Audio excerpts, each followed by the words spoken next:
समाज के योद्धाओं, जो आपने एक बीड़ा उठाया कि समाज की सेवा करना है, और आप कहां कहां से चल के यहाँ पे आए और मैंने आपको इंतजार कराया। इसीलिए मैं आप सबके चरणों में क्षमा प्रार्थी हूँ कि मैं समय पे नहीं पहुंच पाया, क्योंकि आज हमारी स्थिति परिस्थिति ऐसी है कि हमने अभी आजादी का 78वां वर्षगांठ मनाया है, स्वतंत्रता दिवस। आजादी के 78वें साल हो गए, लेकिन आज भी हम लोग गुलाम के गुलाम हैं। इस आर्थिक गुलामी को और इस मानसिक गुलामी को आपको तोड़ना होगा।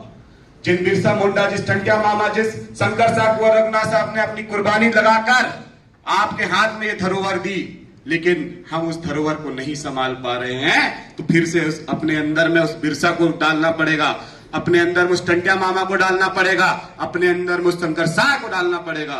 तब जाके आप जो है इस जल जंगल जमीन पे कब्जा कर सकते हैं। नारे लगाने से कुछ नहीं होगा, ज्ञापन देने से कुछ नहीं होगा। अब हमें उसका क्या लेना है? हिसाब चाहिए। क्या चाहिए? हिसाब चाहिए। सत्ता में जो बैठे हैं वो उसके बाप की जागीर नहीं है, ये जागीर हमारे बाप की है। हमारा डीएनए बोलता है, L3 बोलता है कि जल जंगल जमीन के मालिक हैं, तो रेत में भी कब्जा हमारा होना चाहिए।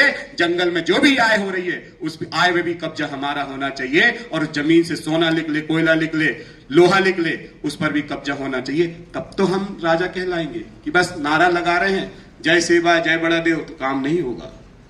काम कब होगा?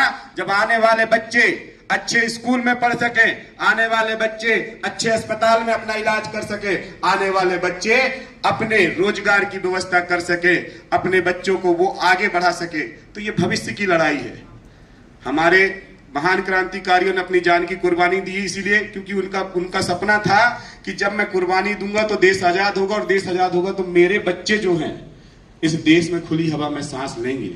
लेकिन धन्य रे हम समाज के लोग कि हम उस चीज को अभी भी जान रहे हैं, समझ रहे हैं, लेकिन कर नहीं पा रहे। बोलते सब एकजुट हो जाओ, एकजुट हो जाओ। मैं बोलता हूं एकजुट होने की जरूरत नहीं है। जो जहां है वहीं पे लग जाए और ऐसे करप्शनों को तुरंत वहीं पे रोकने के लिए खड़ा हो जाए।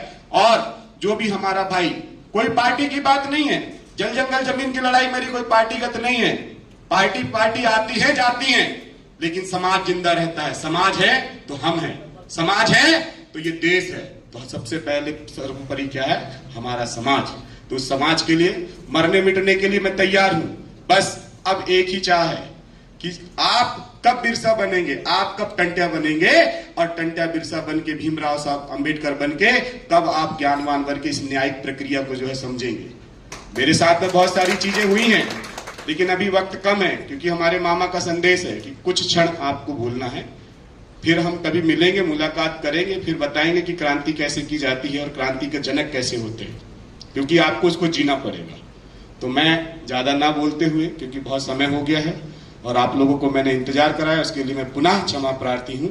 और प्रकृति शक्ति से मैं निवेदन करूंगा कि आप सबको जो है अपनी करुणा, अपनी दया और अपनी दृष्टि और देखने का दृष्टिकोण दे, और उन महान क्रांतिकारियों को आप जीने लगे, तब पता चलेगा।